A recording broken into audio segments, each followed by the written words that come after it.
Ladies and gentlemen, introducing the pound-for-pound best radio show around the world, it's Leave It in the Ring.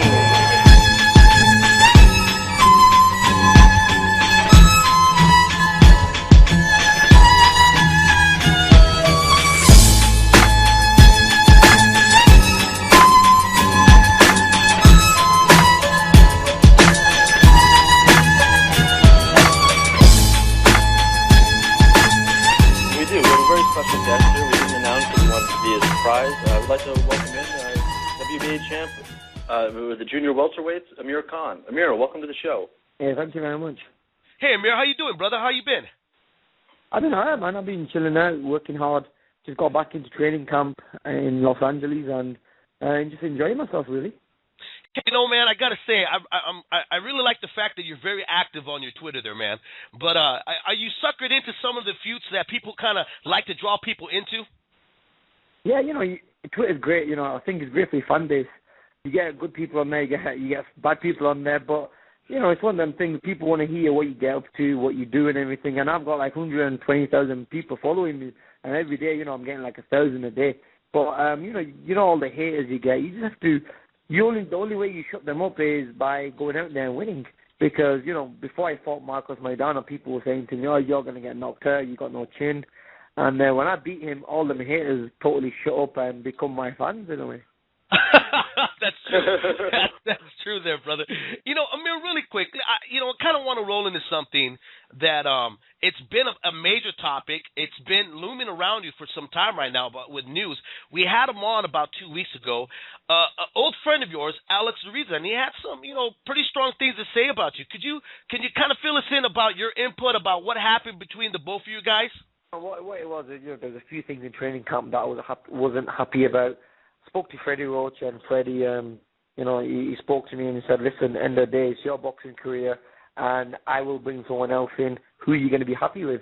So then, I went back home after the fight. Luckily the fight went really well, and then spoke to Freddie. Freddie goes, I've got a new guy called Michael Vale. So I said, okay, I'll come back to Ali a little bit early, and I'll see what he's like, and if I like him, Freddie, then I'll take him on board. But a lot of people are saying about the payment and everything. Since I've been with Freddie Roach, he's always been paid. Alex Ruiz gets paid by Freddie Roach. My contract is with Freddie, and a lot of people thinking I pay for Alex separately, but it's never been like that. It's always been, Freddie, my trainer, he takes a big percentage, and then he gives it to like the nutritionist and also the strength conditioner. But don't get me wrong, Alex is a great job. But like I said, there's a few things I was not happy about. But end of the day, I'm sure he's got his other fighters to look after, and also now he's looking after Manny Pacquiao. We are going to bump into each other again. That's always going to happen. But we're both professional. We know what the score is, and we're just going to carry on with our career. I was speaking to Freddie not long ago, and Freddie said he's already been paid. Freddie gave him a check and everything, so that's okay. End of the day, it's just business. Sometimes you have to move forward. And I think this is the time for me to move forward and have a one-to-one with somebody else like Michael Vale. And, I've trained with Michael Vale now for a couple of days, and I really think he's a great strength conditioner. I've never worked with him before, but we do a lot of similar stuff that we did with Alex before. And also, he does push me, and he's a new guy, and I've worked with him before, so I want to impress him in a way that, I am strong and I can do what he asks me to do. Let me ask you a little bit. I'm just a little curious, and I want to hear your thoughts. We had him on, and he said, listen, me and Freddie Roach are different identities. He does contracts with every fighter or any athlete that he does work with. He said that he had came up to you and said, hey, listen, you know what, your people haven't filled out this contract. It's getting down to that line that needs to be done. He said that you said, listen, if I have to make a separate account, I'll do that to pay you. I want you on my corner. And he said all of a sudden it was coordinated that you had some people go into his room and take the contract. That's not true. End of the day, Freddie knows the truth about everything. And the truth is, end of the day, he got paid. There's no contract there or anything. And, I was just speaking to Freddie's lawyer not long ago, who also, who knows a lot about what's going on and everything. And he did say to me that, look, Amir, everything's fine now. Alex is being paid and everything, and put a lid on it now. You go your way, he goes his way. But, you know, all these things that people are saying about somebody going into his room and this happened and that happened. We had a fight before my fight. We had an argument. You know, nothing like that happened. It was just a few little things that we were unhappy about. And, you know, at the end of the day, we're men. And us men, you know, we want to talk through it. And then I decided to say, listen, mate, it's been great working with you. I think it's best now we both take our own routes. And my route is now with Michael Vale, and I'm sure Alex Ruiz still has Manny Pacquiao and other fighters out there. Now, moving forward, Amir, you got this fight coming up with Paul McCloskey. You know, this is kind of your homecoming, you know, heading back to the UK.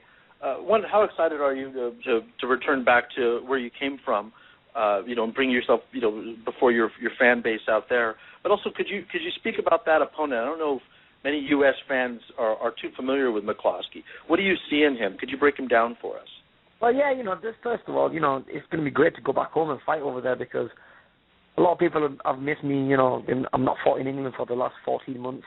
My last two fights were in America, one in New York and one, the last fight against Maidana in America. Now I think it's time to go back home. You know, my loyal fans and fans who have been following me since I was 17, since the Olympics, they want to see me fight. I want to fight him just, you know, outside my hometown, which is Manchester.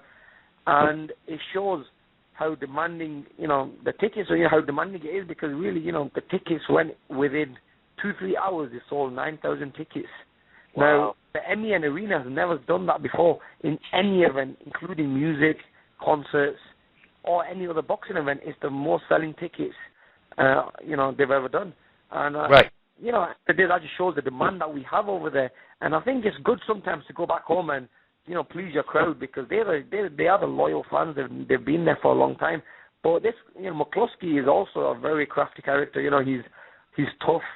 He's going to come into this fight in a way not losing anything, because, you know, he's got an unbeaten record, and he's going to be coming in. He's European champion. He's going to be coming in wanting to win that world title, and, you know, he's never tasted defeat before, so he's going to be confident as hell. You know, he's going to be ready for this fight, and for him, it's the biggest opportunity he'll ever get. So, you know, I can never take any fight lightly, because, you know, I've made that mistake before, going into fights, taking it easy. You know, since my defeat, you know, I've come on so much. I've treated boxing as, you know, I've treated it more seriously, and I'll never make that mistake like I made. So, you know, I always feel like a challenger. I'm going to go into this fight and expect McCloskey to be in his best condition and to be ready for me. So, you know, that brings out the best of Amir Khan. So, you know, I'm going to be ready for this fight. I think it's a fight that the UK and the British fans want to see, because we've got two British fighters. He's from Ireland, and we all know about the Irish fighters. You know, they've got big hearts. They love coming forward and fighting. And, you know, with McCloskey, you know, he's got a good chin. He's never been beaten. He's European champion. The next level for him is a world title. So I think it makes sense having this fight. A lot of people were really pushing you to fight Brady Prescott, and they were making a big deal about it. I know Ludabella was like, look, you know, this guy beat Khan before. What are your thoughts about that? You and I have talked about this in person, and his career hasn't really gone anywhere. It's kind of gone down since he beat you. What are your thoughts on facing him again? Oh, definitely. I'd love to fight him again and face him again. And I know definitely, you know, I'll go into that fight and I'll win it hands down, you know, not making the mistakes I made before.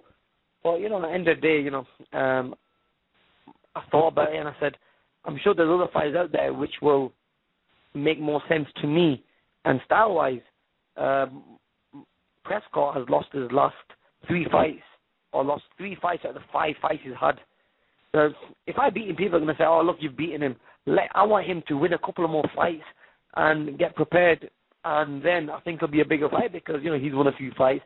I don't want to beat him after he's been beaten like 2-3 times, because then I'm not gaining anything from it. But, you know, I'm one of them guys that love to fight him again, just to prove to people it was a mistake, and I'm not, you know, and I was always better than him. But I think in a way it was a blessing. If that didn't happen, I wouldn't think I'd be in this position now as a world champion, fighting in America at the Wildcard Gym, training with Freddie Roach, sparring with Manny Pacquiao.